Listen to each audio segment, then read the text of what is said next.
Hello guys, welcome to PianoBuffs 24 days challenge. Today we are about to practice this beautiful scale of D major. So why don't we start by playing from the bottom to the top and back.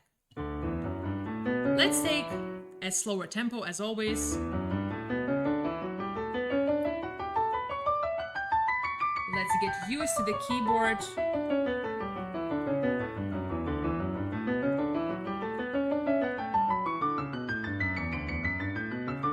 Be close to the keyboard.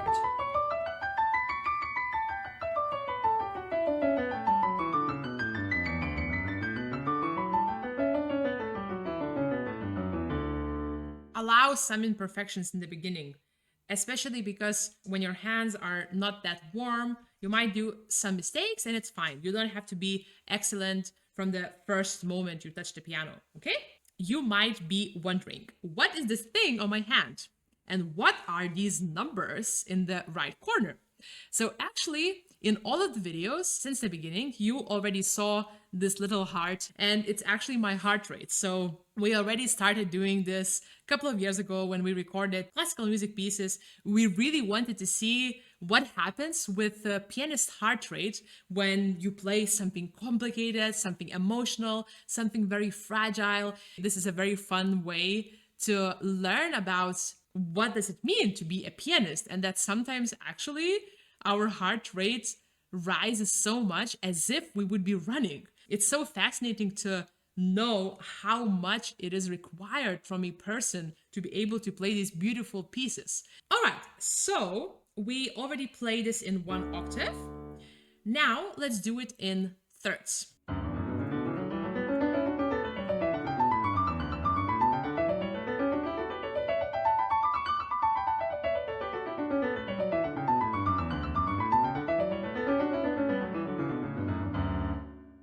Okay, let's do it in tenths.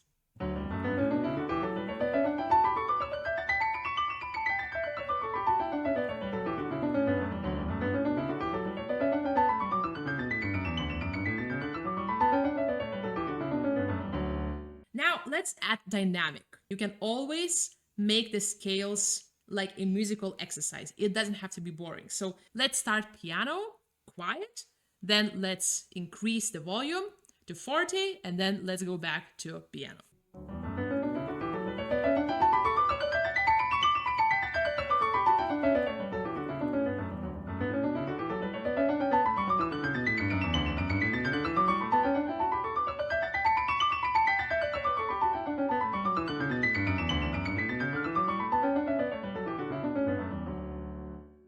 I hear some music, do you? Okay, now we will go to playing six. Because we move our left hand, this becomes a little bit more complicated. Let's practice this in triplets.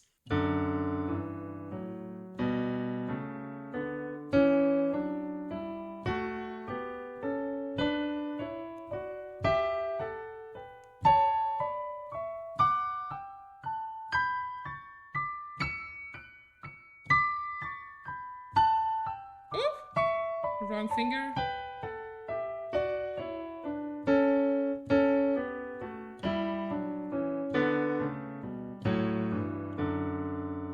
And when you practice this, you can always lift your fingers a little bit higher. So in speed, of course, you will be as close as possible. So you would go, right? But when you practice this, you can always exaggerate.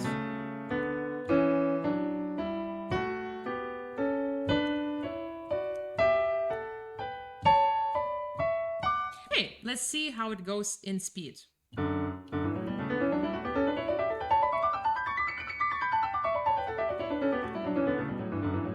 I'm trying to follow my left hand. Okay, contrary motion.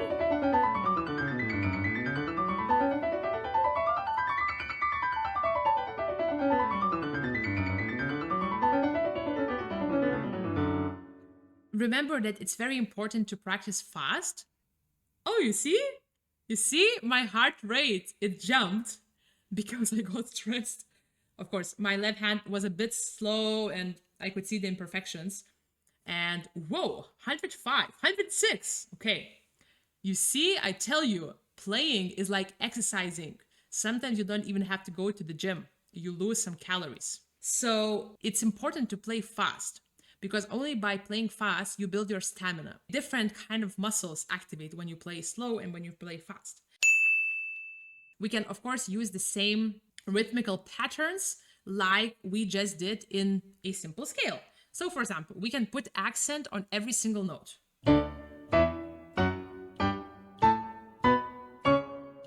Also, try to grab every single octave. In this way, you are training these muscles.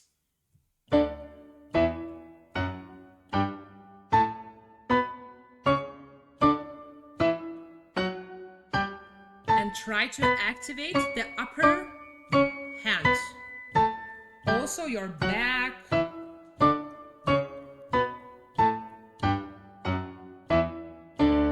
Let's try doing the same in triplets. I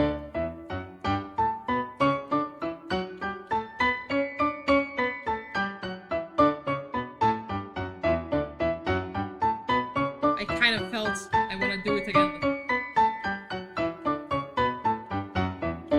Okay, we actually skipped the number 2, so let's try to do number 2. So yeah.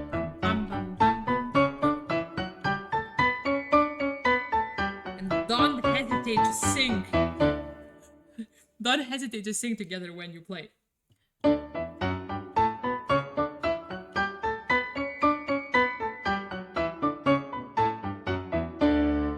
Let's do it in a group of 4.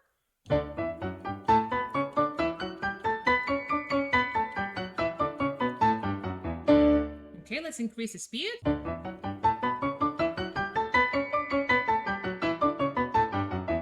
And for example, you could focus only on playing the thumbs.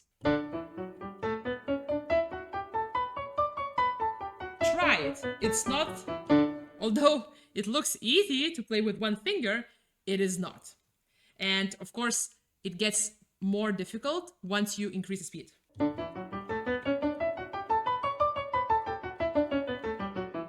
Okay, and now you can do the same thing by using only your 5 finger. Ooh, okay.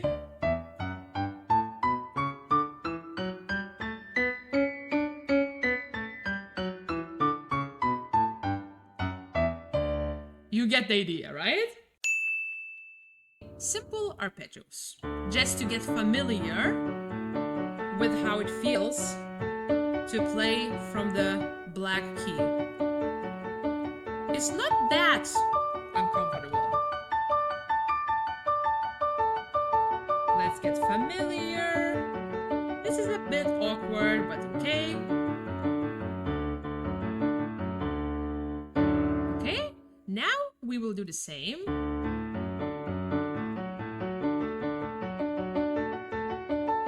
Broken chord.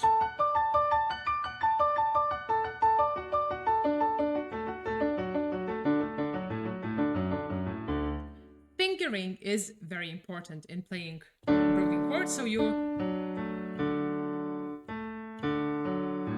don't want to put 4 finger here because this will be too much of a stretch. And of course here you have a big stretch, so you put... Okay, what I would do, I would probably practice 6 short or 6 long chords. So we start with D major, and then D minor,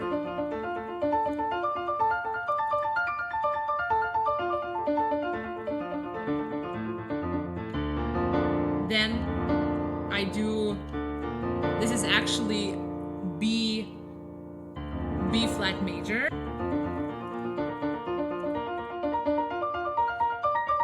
but you finish on D. So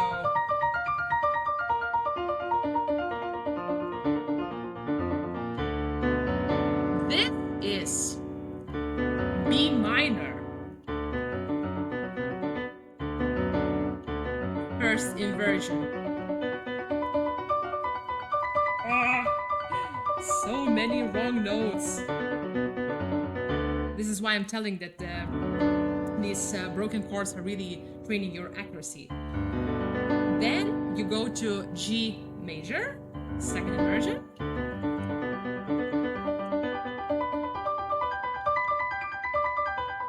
But you always finish on D, and G minor, second inversion. Whee!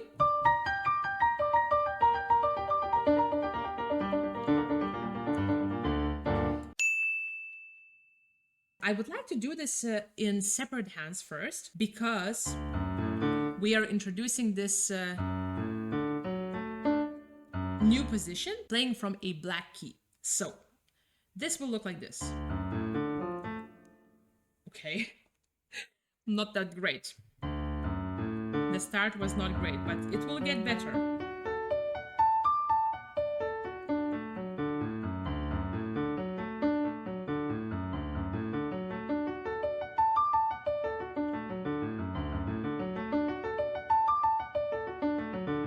So the problem is normally here.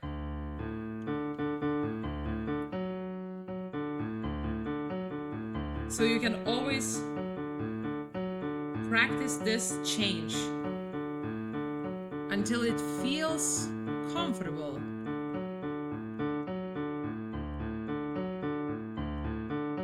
Then you can add the notes. Then you can do it in variations, in rhythmical variations. So for example, you play this quick and then you stop. And you already prepare your other fingers to play. So you...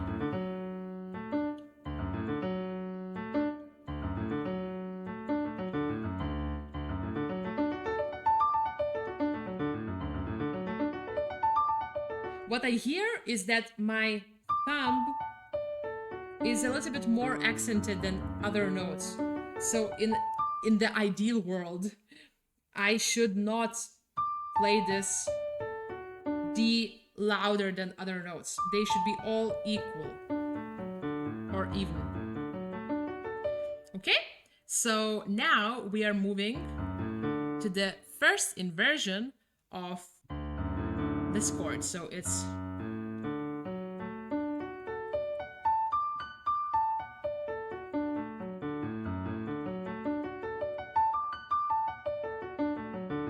also the same problem. My thumb gives an accent. I don't want this.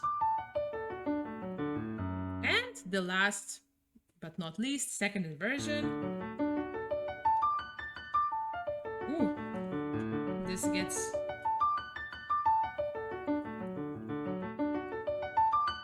And then what happens? We try to connect. This is a little bit more complicated. Let's try the second finger in my right hand is lazy. So what I will do, I will try to practice on that finger. So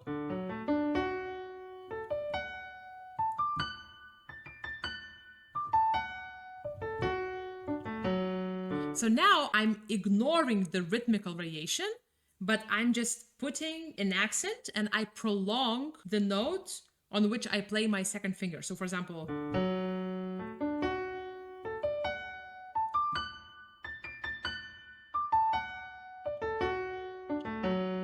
and I want to arrive to the second finger.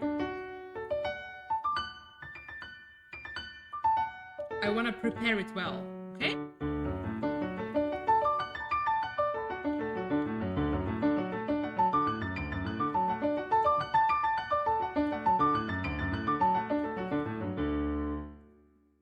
Could be better, could be better. Let's do the first inversion. Where is the complication here? Is that left hand is playing third, and here you are playing fourth. Two different fingering.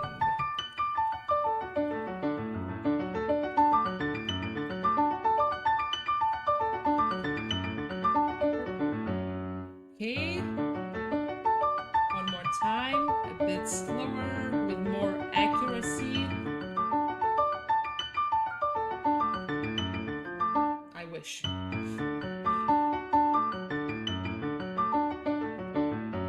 And last, second inversion.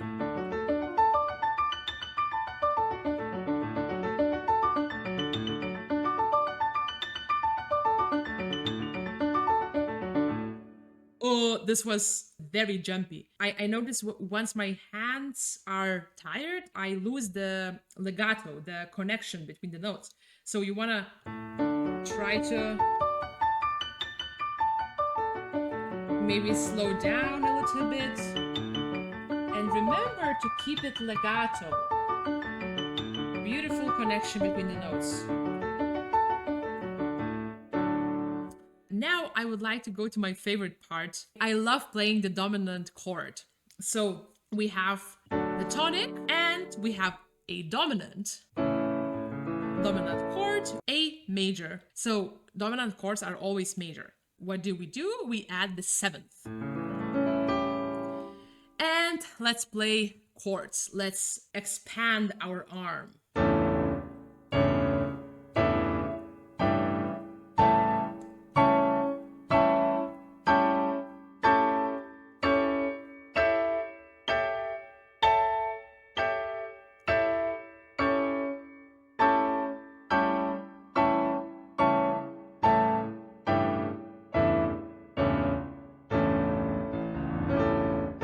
And remember to activate the upper part of your back. You don't want to play only from your hands cut from here. You don't want to use only this motion. You want to try to learn to really put this weight from your back. Okay? And because this is kind of a big stretch for a hand, I will again use my favorite exercise, which I already introduced before, is you play the octave and then you add the middle.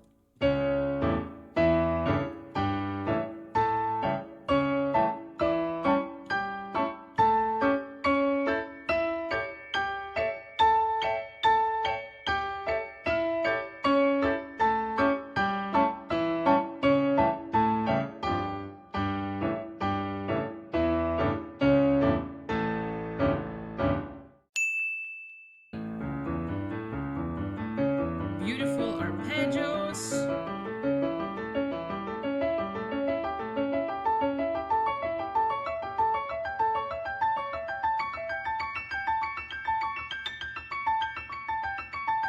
To make it more fun, you can always increase the speed.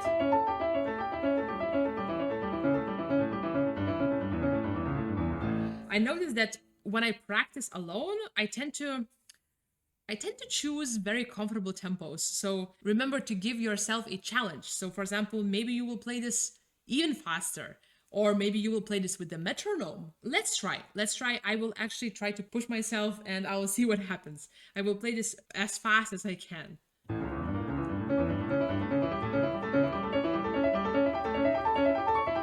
Okay.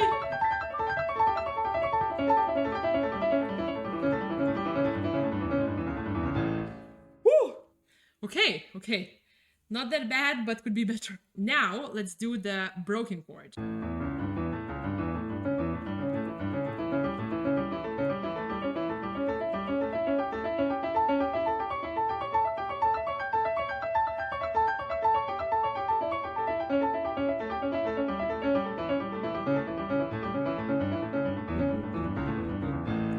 I can feel that my left hand is actually working harder than the right hand, which is probably normal because a lot of difficult things happen in the right hand and the left hand, she works in her own way. So to finish, let's play some chromatic scales, which are always very fun. And remember, we can also play chromatic scales by using different intervals. So we can always play in an octave, we can try to play in 10th, or in 3rd, or in 6th. So let's do it.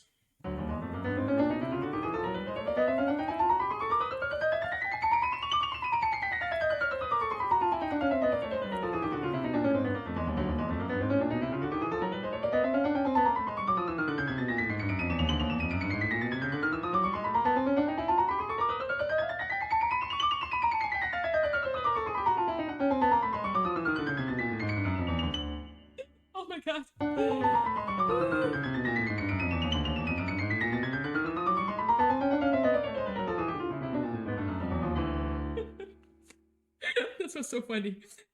I don't know. I don't know if I even have to repeat this, but let's just finish beautifully. So let's imagine that I played contrary.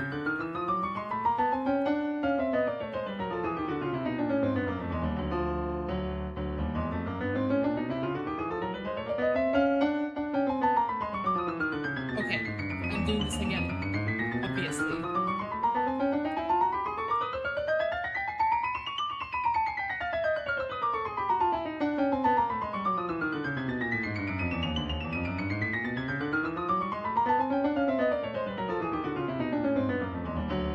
I told you, I haven't done this for years. I might do a lot of mistakes, but we are all together in this and we will get better. So, guys, thank you so much for joining me for day 5. If you are curious to find out a little bit more about what we do, I also actually do a podcast. I have a lot of wonderful conversations about music and everything surrounding music. So if you are curious about that, you can join our Patreon, where you will find a beautiful community of people who love everything about the piano. So thank you so much for joining, and I hope to see you tomorrow on the day 6.